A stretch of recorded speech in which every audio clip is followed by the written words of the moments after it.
First off, I want to say thank you for helping me reach 500 subscribers. It may be a small number in the grand scheme of things, but it is a big stepping point for my channel. There's a lot more that I want to go over, but that's for another video. Now, let's get back to the topic at hand. When it comes to online tactical and milsim shooters, there aren't that many options that are both well supported and have a large player base. It also doesn't help when the biggest news story in the space is of the game Escape from Tarkov, releasing a new edition of the game that costs $250. This video is more than just a news story, but I do have to go over what happened with EFT. If you're already familiar with that situation, feel free to skip ahead in the chapters below. Otherwise, let's begin. Escape from Tarkov was released into beta in July of 2017. The game has multiple editions that players can pre-order, with the more expensive editions having access to larger inventory stash, secure containers, and other small perks. The most expensive edition at the time was Edge of Darkness, which was being sold for $150. Along with having the most beneficial perks, EOD would also include access to all future DLC that would be released for the game. These editions would go on sale from time to time, and the EOD edition would be delisted on January 2024, shortly after the release of Tarkov Arena. And Tarkov Arena is their attempt at making competitive round-based game modes.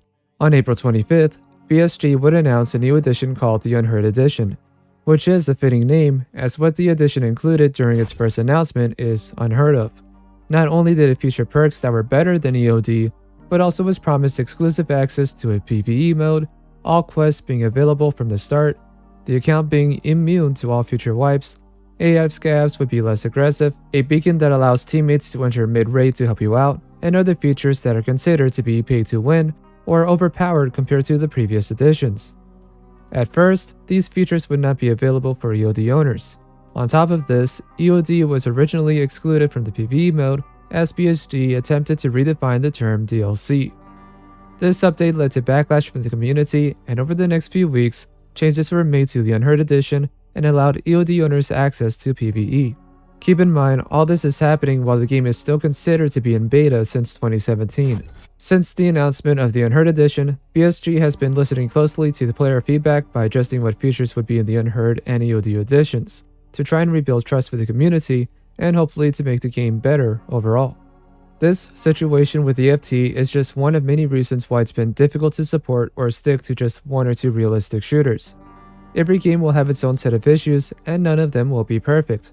However, Tarkov has had multiple issues over the years that can make things difficult for someone like me to cover their game.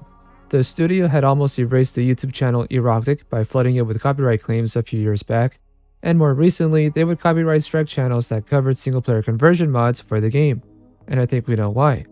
Recently, they've been more lenient about it, but if you're wondering why I'm only using images and not any trailer or gameplay footage, well, that's the reason.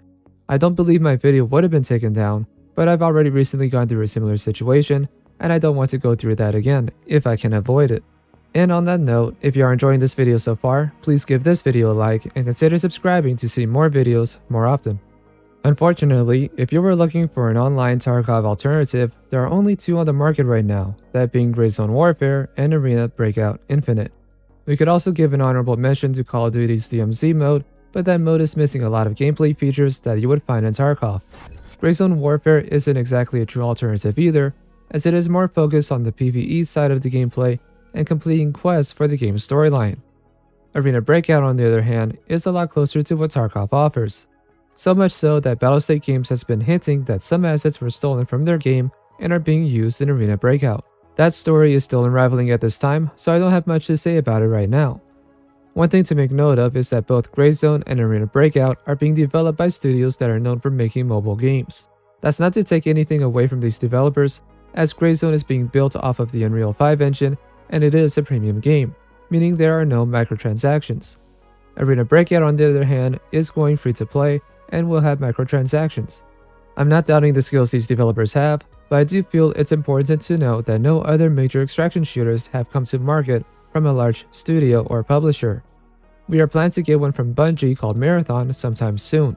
However, from the sci-fi setting and what little information we've been getting from the occasional article, it seems like it will have a completely different type of gameplay from Tarkov or other similar extraction shooters. That's not a bad thing overall, as I do feel that extraction shooters can work for the masses, but no one has cracked that code just yet, and perhaps Marathon will be the one to do just that. It's important to note that extraction shooters don't have to be these hardcore realistic experiences. The genre itself can expand and be done in ways that be more enjoyable for most players. Just like we've seen with the Battle Royale genre, where it started with H1Z1, and PUBG with it being a one life mode and no revives, to there being abilities, revive stations, and more that we see in games like Apex Legends, Fortnite, and so on. For this video, we're discussing the tactical side of things, so even if someone does make a successful and new style of extraction shooters, it most likely won't appeal to the Tarkov audience. Outside of large publishers or studios, there have been many quote-unquote attempts to develop a realistic extraction shooter. Some of them are still being developed, so all we have are a few trailers, and others are either falling flat on their face because the developers cut too many corners and or release into early access, while others are single-player only experiences. This doesn't just go for extraction shooters either. Looking around at other tactical games, we again don't really have that many that are from the AAA space. My favorite tactical game is Insurgency Sandstorm, but it unfortunately never grew a large audience. We do have Rainbow Six Siege, but that game relies a lot on gadgets that each operator has, and it isn't quite what I'm looking for. And scrolling down the list of games on Twitch, the next one to show up is DayZ, a game from 2013. It's not to say that Twitch is the deciding factor of what is or isn't popular, but it can give you some ideas as to what people are playing often.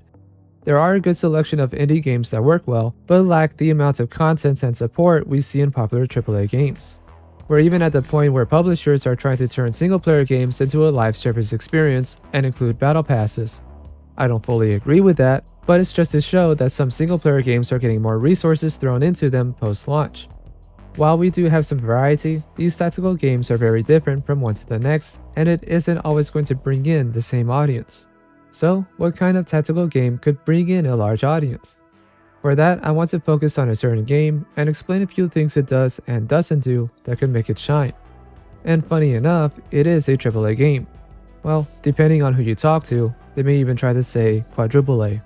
This is Ghost Recon Breakpoint. The game was published by Ubisoft and released in 2018. Upon its initial release, and even now, people still prefer the previous game, which was Wildlands. However, I haven't gotten my hands on that game, so I can't do a real side-by-side comparison. But that's not the point of bringing this up. When Breakpoint was first released, there were many complaints about the characters being too slow, too many drones, UAVs you had to evade, scouting choppers, and other traps that slow down the gameplay to a crawl or force you into gunfights for seemingly no reason.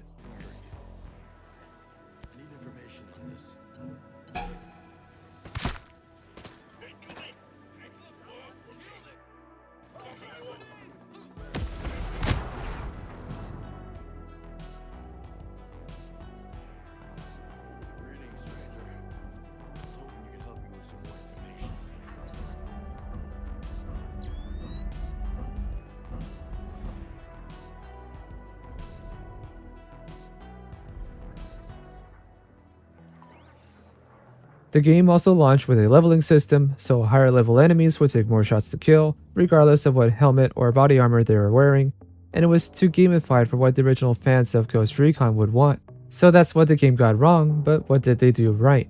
Well, in March 2020, they released an immersive mode where it got rid of the leveling and tier loot systems, and most enemies would be one shot to the head unless they were wearing heavy duty armor, as well as being able to toggle off the constant UAV sweeps, limiting how many drones you would come across, and other options to revert the features that were in the game at launch.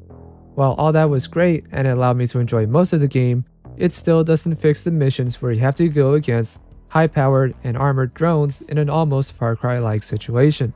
That's something that can never be fixed since it's baked into the overall story and lore of the game.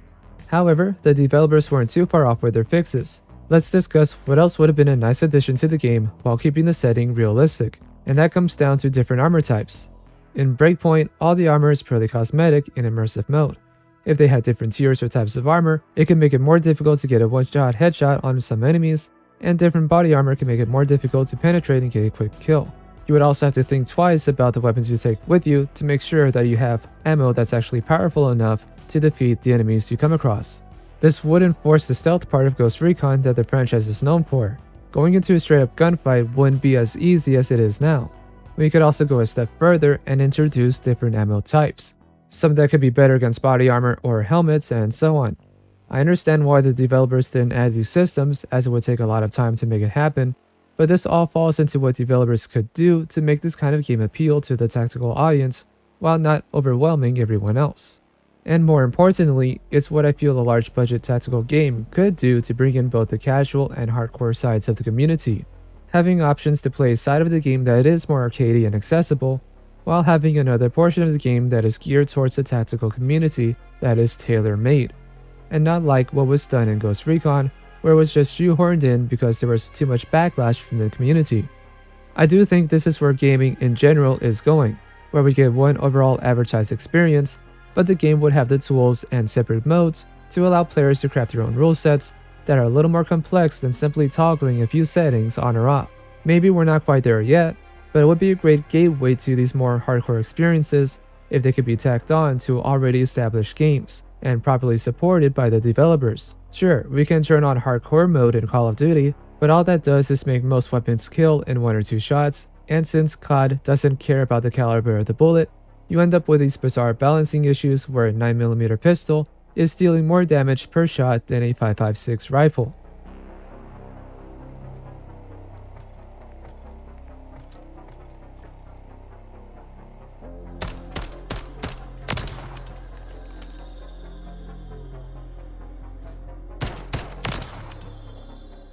What I'm asking for is something that would take more effort and essentially requires the developers to make 2 games in 1. And while that seems unreasonable, it was able to be done in Breakpoint, and that was done as an afterthought.